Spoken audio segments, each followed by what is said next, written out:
हाँ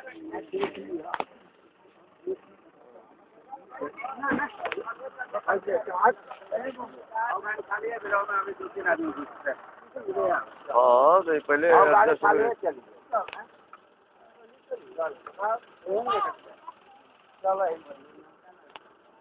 चलिए बैठिए तब नो कहने से कहने सेटिंग होता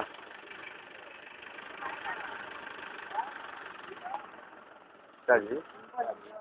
तो कहने से किसने सेटिंग होता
क्या हो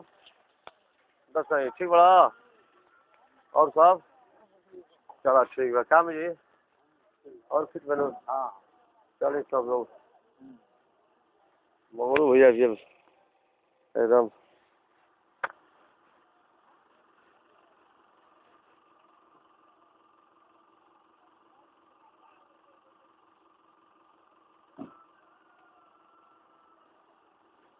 क्या हो भैया